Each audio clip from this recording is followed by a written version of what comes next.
15 साल की उम्र में अपने ही माँ का कत्ल, कटे हुए सर से फुटबॉल खेलना, पूरे शहर में अपनी खुद की सरकार चलाना और इन सब के बावजूद बॉलीवुड ने उसे एक हीरो बना दिया। ये कोई फिल्म रिव्यू नहीं है, ये वो असली कहानी है जिस पर धुरंधर बेस्ड है। और सच सच उससे हज़ार गुना ज़्यादा खौफनाक है जो आपको स्क्रीन पर दिखाया गया था। पिछले 2 दशकों तक कराची का लियारी इलाका ऑर्गेनाइज क्राइम, पॉलिटिकल करप्शन और स्टेट वायलेंस का एक टेस्टिंग ग्राउंड बना रहा। 3 चेहरों ने इस दौर को डिफाइन किया। रहमान डकैत, जिसने वसूली के दम पर अपना एम्पायर खड़ा किया। उज़ैर बलोच, जिसने इस तबाही को विरासत में लिया और उसमें जासूसी जोड़ दी। और चौधरी असलम, वो पुलिस ऑफिसर जिसने इन्हें मारने के लिए हीरो का दर्जा दिया गया। 2025 में रिलीज़ हुई धुरंधर ने इस कहानी को ड्रामेटाइज ज़रूर किया, लेकिन ज़्यादातर बॉलीवुड फिल्मों की तरह इसने भी सच को सिंपल कर दिया, फिल्टर कर दिया और कई बार तो सच को पूरी तरह पलट दिया। आज हम सिनेमा को रियलिटी से अलग करेंगे। मैंने 50 से ज़्यादा क्रेडिबल सोर्सेज का इस्तेमाल किया है। Police records, court documents, journalist की इन्वेस्टिगेशन और उन लोगों की गवाही जिन्होंने उस खूनी दौर को जिया है। क्योंकि लियारी की असली कहानी सिर्फ हीरोज़ और विलेन की नहीं है, ये कहानी है कि कैसे एक फेल्ड स्टेट इन दोनों को खुद बनाता है। अब ज़रा सबूतों पर नज़र डालते हैं। 13 साल की उम्र में रहमान ने अपना पहला हमला या कत्ल किया। 15 साल की उम्र तक, कई सोर्सेज 19 या 20 भी कहते हैं, उस पर अपनी ही माँ खादिजा बीबी का कत्ल का आरोप लगा।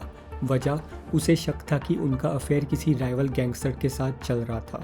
तरीका, गला घोंट कर मारना और फिर लाश को पंखे से लटका देना। ये कोई हवाई बातें या स्पेक्यूलेशंस नहीं है। उसकी पत्नी फरजाना ने बाद में कोर्ट पेटिशंस में ये सारी डिटेल्स दी थी। उसके अपने परिवार वालों ने इस बात की गवाही दी। लोकल जर्नलिस्ट ने इसे डॉक्यूमेंट किया है, लेकिन बात यहीं तक नहीं रुकती। इससे भी बुरा होना बाकी था। रहमान पर 80 से ज़्यादा क्रिमिनल केसेस दर्ज थे। Extortion rackets, kidnapping, drug trafficking. ये कोई गली मोहल्ले के छोटे जुर्म नहीं थे, वो एक ड्रग बैरन बन चुका था। 90s के आखिर में अपने पिता की मौत के बाद रहमान ने हाजी लालू गैंग की कमाल संभाली और जब 2001 में हाजी लालू गिरफ्तार हुए तो रहमान ने उसके बेटे अरशद पप्पू के खिलाफ जंग छेड़ दी। मकसद था पूरे कराची की ड्रग सप्लाई पर कब्जा। इसके बाद जो जंग शुरू हुई उसने हर जगह तबाही मचा दी और इस जंग में वो लोग इतनी दरिंदगी पर उतर आए थे कि वो कहानियाँ सुनकर बड़े बड़े क्रिमिनल्स भी काम चाहते हैं। एक वेरीफाइड घटना सुनिए। 2013 में राइवल अरशद पप्पू का सर काटने के बाद रहमान के खास आदमी बाबा लाडला ने उसके कटे हुए सर के साथ फुटबॉल खेला। मजाक में नहीं, लिटरली फुटबॉल खेला, एक असली इंसान के सर के साथ। ये दरिंदगी लियारी गैंग की सिग्नेचर बन गई। उनका मैसेज साफ था, हम सिर्फ मारते नहीं हैं, हम जलील करते हैं। तो यही वो कॉन्ट्रडिक्शन है। वो आदमी जो वेलफेयर प्रोग्राम्स चलाता था, वही सर कलाम करने का ऑर्डर देता था। जो कम्युनिटी का प्रोटेक्टर बनता था, वही प्रोटेक्शन मनी वसूलता था। वो सरदार अगर सच्चाई की नज़र से देखें तो सिर्फ और सिर्फ एक टेररिस्ट था। आखिर इतना बड़ा क्रिमिनल इतने लंबे समय तक खुलेआम कैसे ऑपरेट करता रहा? सीधा जवाब है, क्योंकि पाकिस्तान पीपल पार्टी पीपीपी को उसकी ज़रूरत थी। लियारी पीपीपी का एक मजबूत गढ़ था जहां वोट्स डर और स्ट्रीट पावर के ज़ोर पर इकट्ठा किए जाते थे और रहमान का गैंग उनका एनफोर्समेंट मैकेनिज़्म था, यानी वोट्स दिलवाने का हथियार। याद रखिए, पीएसी कोई पीस कमेटी नहीं थी, वो एक वोट डिलीवरी मशीन थी। और जब एमक्यूएम ने लियारी में घुसने की कोशिश की तो रहमान की गैंग को उनके खिलाफ एक काउंटर बैलेंस की तरह खड़ा किया गया। ये और कुछ नहीं, बस प्रॉक्सी वॉर थी जिसे समाज सेवा का चोला पहना दिया गया था। Former home minister Zulfikar Mirza कोई भोले भाले इंसान नहीं थे। जब उन्होंने पीएसी को हथियार दिए, वो स्ट्रैटेजिक था। उन्होंने साफ शब्दों में माना था कि हथियार एमक्यूएम के खतरे को रोकने के लिए बांटे गए थे। इसका मतलब साफ है, सरकारी रिकॉर्ड्स के मुताबिक खुद सरकार ने जानबूझकर एक क्रिमिनल गैंग को हथियार दिए ताकि वो दूसरी पॉलिटिकल पार्टी से लड़ सके। ये कोई कॉन्स्पिरेसी थ्योरी नहीं है, ये एक डॉक्यूमेंटेड पॉलिसी थी। बाद में जब रहमान उनके लिए मुसीबत बन गया तो मिर्ज़ा ने अपने बयान बदल दिए। कभी कहा कि उन्होंने एक्शन का ऑर्डर दिया, कभी अफसोस जताया। वो दोनों तरफ से खेल रहे थे।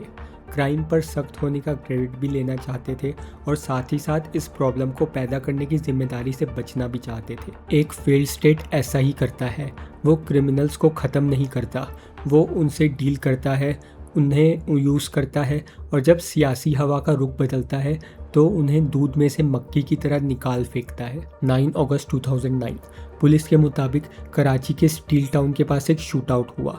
ऑफिसर चौधरी असलम खान की टीम और रहमान डकैत के बीच। कहानी ये थी कि रहमान और उसके 3 साथियों ने पुलिस पर गोली चलाई। पुलिस ने जवाबी कार्रवाई की और रहमान मारा गया। Case close. हीरो कॉप ने गैंग लीडर को ख़त्म कर दिया, लेकिन उसकी पत्नी फरजाना ने कोर्ट में एक पिटीशन फाइल की जिसमें कहानी कुछ और ही थी। उनका दावा था कि रहमान को एनकाउंटर से कुछ दिन पहले ही कोस्टल हाईवे के पास से उठा लिया गया था। पुलिस ने उसे अरेस्ट किया, कई दिनों तक कैद में रखा, टॉर्चर किया और फिर कस्टोडियल किलिंग को छुपाने के लिए झूठा शूटआउट स्टेज किया गया। क्या फरजाना का दावा सच्चा है? मैं पूरे यकीन के साथ नहीं कह सकता। ऑफिशियल पुलिस रिपोर्ट पब्लिक है, फरजाना का पिटीशन भी पब्लिक है, लेकिन पुलिस लॉकअप के अंदर का राज वो पब्लिक नहीं होता। जो हम जानते हैं वो ये है कि रहमान अब एक लाइबिलिटी बन चुका था, बोझ बन चुका था।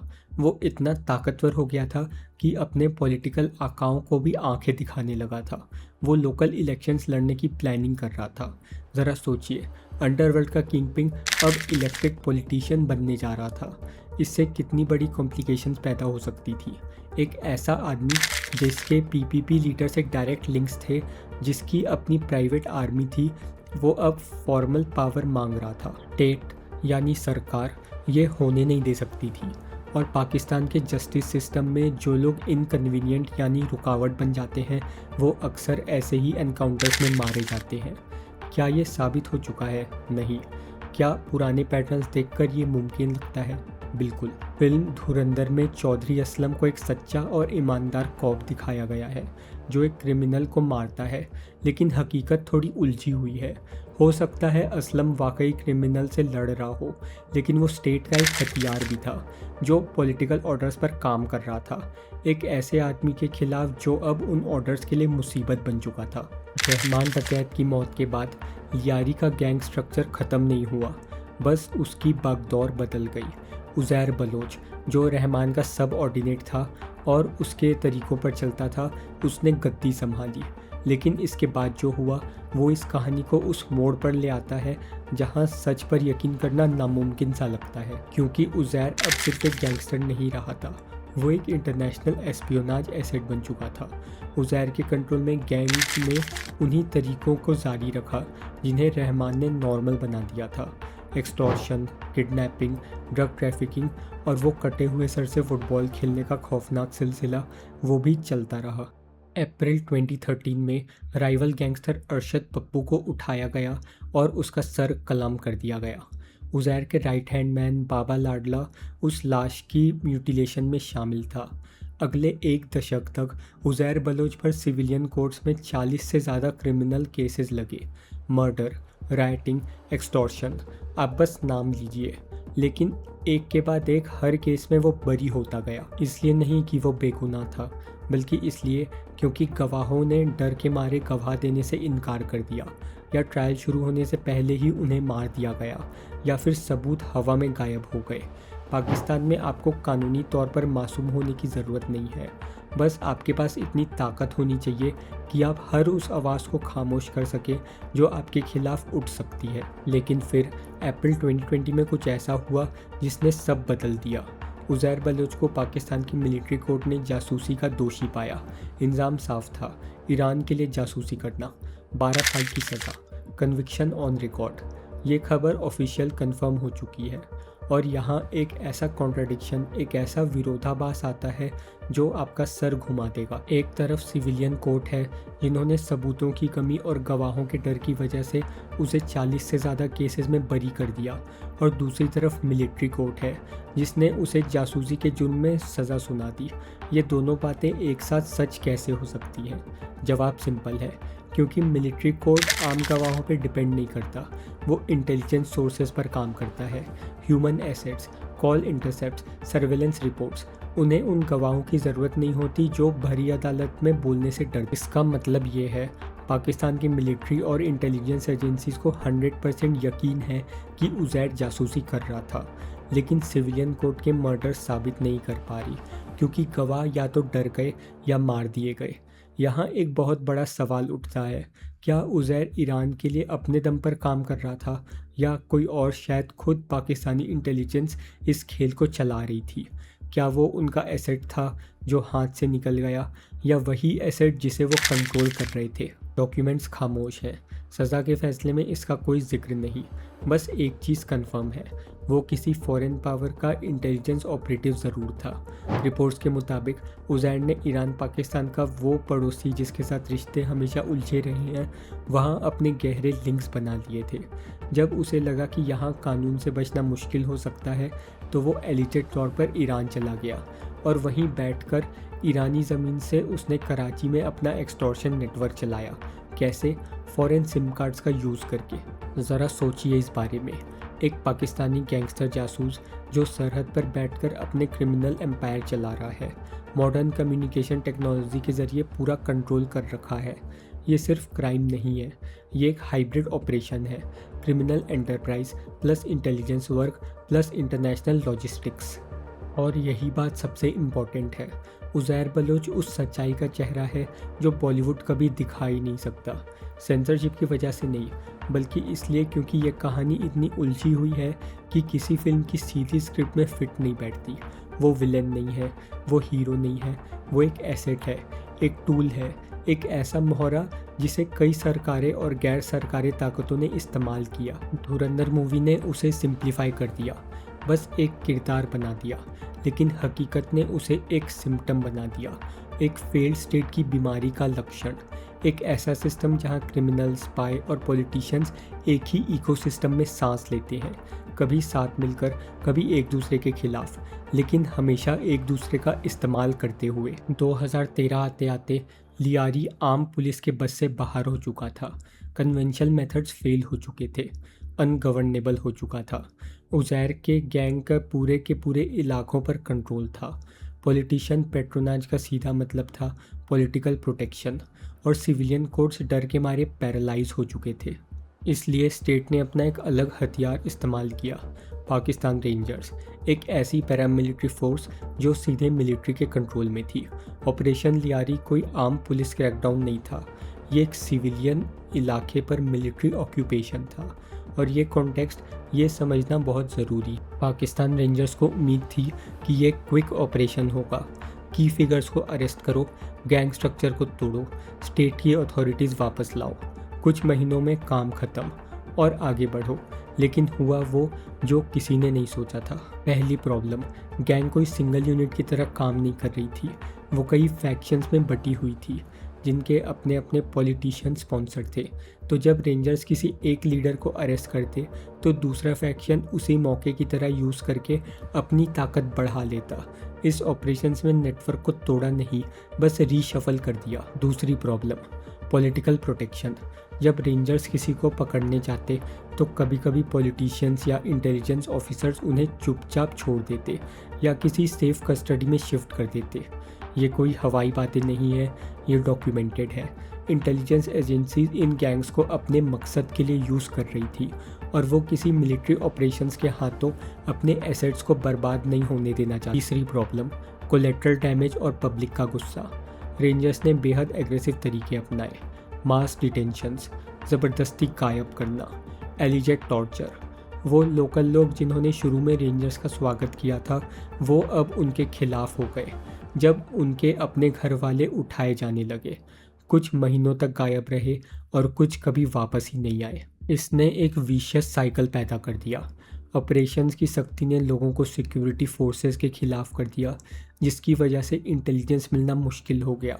इस वजह से और ज़्यादा एग्रेसिव टैक्टिक्स यूज़ करनी पड़ी और बदले में और ज़्यादा रेजिस्टेंस पैदा हुआ। ऑपरेशन लियारी, जिसे सिर्फ 6 महीने का क्लीन अप होना था, वो सालों तक खिंचता गया।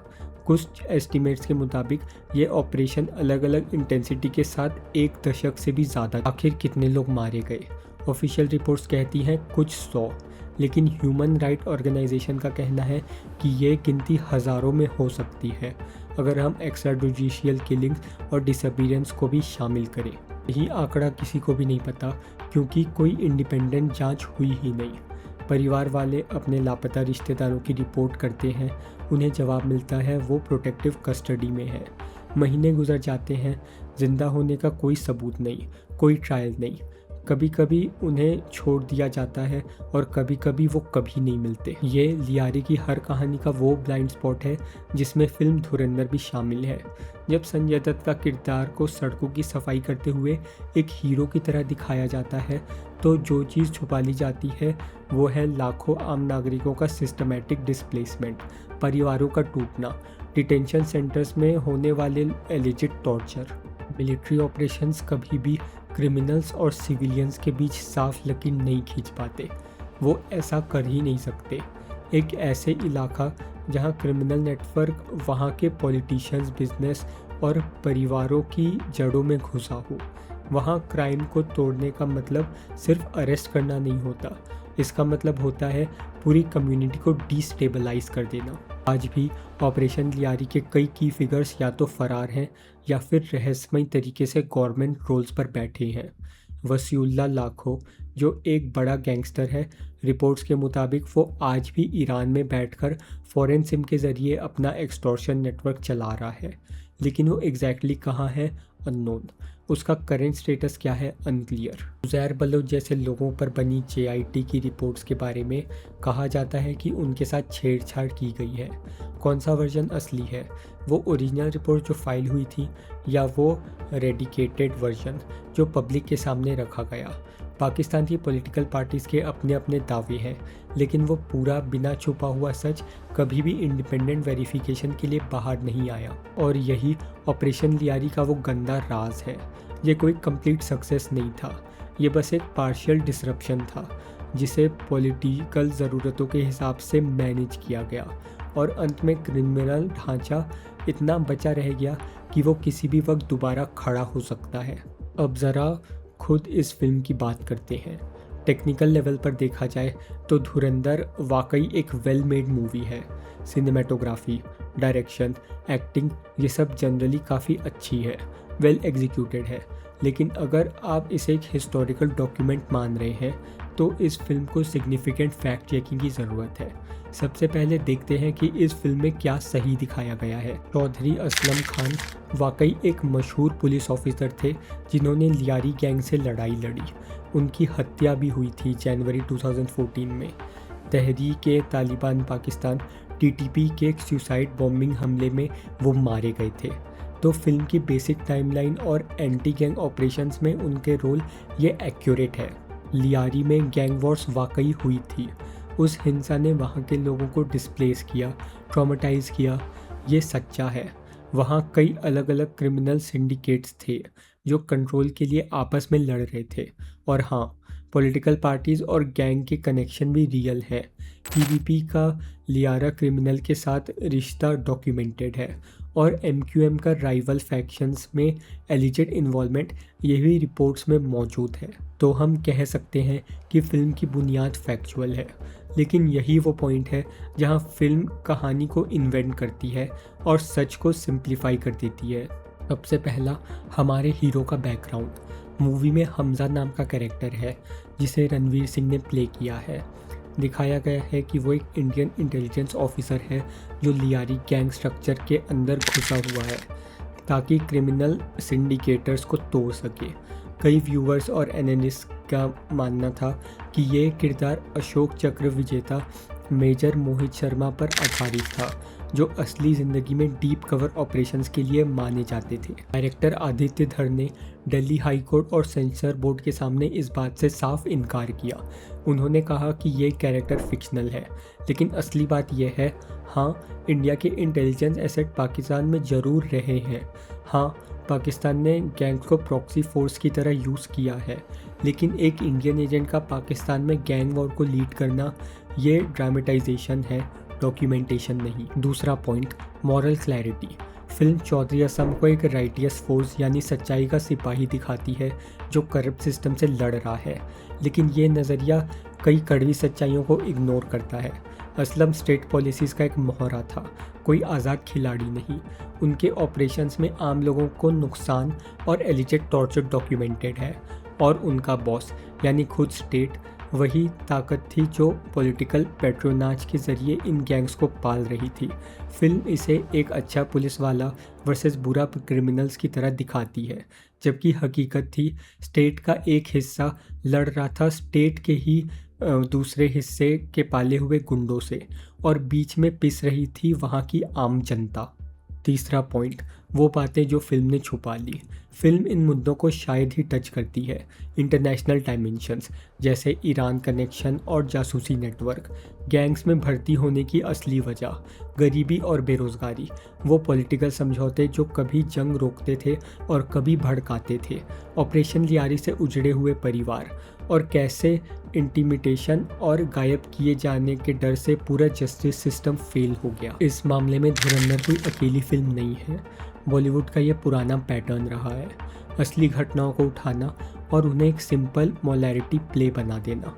अच्छा पुलिस वाला, बुरा क्रिमिनल, एक शानदार जीत और द एंड। सिनेमा में ये फॉर्मूला चलता है क्योंकि ऑडियंस को क्लोजर चाहिए होता है। वो महसूस करना चाहती है कि इंसाफ हुआ है, कि अच्छे आदमी की जीत हुई है। लेकिन लियारी जैसी जगहों में और दुनिया की कई और फेलिंग स्टेट्स में कोई क्लियर विक्ट्री नहीं होती। वहाँ बस व्यक्तिगत तौर पर ताकतें बदलती रहती हैं। कुछ वक्त के लिए सरकारी हिंसा क्रिमिनल हिंसा को दबा देती है, लेकिन जो असली बुनियाद है, करप्शन, गरीबी और पॉलिटिकल पैरासिटिज्म, वो वहीं का वहीं रहता है। अगर कोई फिल्म इस सच्चाई को पूरी ईमानदारी से दिखाए तो वो 6 घंटे लंबी होगी और बेहद डिप्रेसिंग होगी। इसलिए बॉलीवुड दूसरा रास्ता चुनता है। सारी कॉम्प्लेक्सिटी को निचोड़कर एक ऐसी कहानी बनाओ जिसकी एंडिंग दिल को सुकून दे। इससे फिल्म तो चल जाती है लेकिन इतिहास हार जाता है। तो इन सब बातों का मतलब क्या है? क्यों फ़र्क पड़ता है कि एक बॉलीवुड फिल्म 100% एक्यूरेट है या नहीं? फ़र्क इसलिए पड़ता है क्योंकि एंटरटेनमेंट ही वो चश्मा है जिससे हम असली जगहों, असली लोगों और असली नाकामियों को देखते हैं। जब आप धुरंधर देखते हैं तो आपको शायद ये सुकून मिले कि चौधरी असलम जैसा एक ऑफिसर था जिसने क्राइम से लड़ाई लड़ी। ये सच है, लेकिन आप ये सोचकर भी उठ सकते हैं कि अच्छी पुलिसिंग ने लियारी की प्रॉब्लम को सॉल्व कर दिया। ऐसा नहीं हुआ। आपको लग सकता है कि गैंग्स को भगा दिया गया, नहीं, वो बस बदल गए और फैल गए। आपको लग सकता है कि पॉलिटिकल प्रोटेक्शन बस एक इत्तेफाक था। पाकिस्तान के सिस्टम में ये स्ट्रक्चरल है, ये सिस्टम के डीएनए में है। लियारी की असली कहानी लॉ एंड ऑर्डर की कहानी नहीं है, ये कहानी है फेल्ड इंस्टीट्यूशन की। कमज़ोर अदालतें, भ्रष्ट नेता और मिलिट्री इंटेलिजेंस एजेंसीज जो अपने प्रॉक्सीज पालती है। ये सब मिलकर एक ऐसा इकोसिस्टम बनाते हैं जहां ऑर्गेनाइज क्राइम का होना लाजमी हो जाता है। और जब स्टेट आखिर में एक्शन लेता है तो वो भी कानून की उतनी ही धज्जियां उड़ाता है जितनी इन गैंग्स ने उड़ाई थी। ये कहानी स्क्रीन पर देखने में सेटिस्फाइंग नहीं लगती, लेकिन यही असली इतिहास है।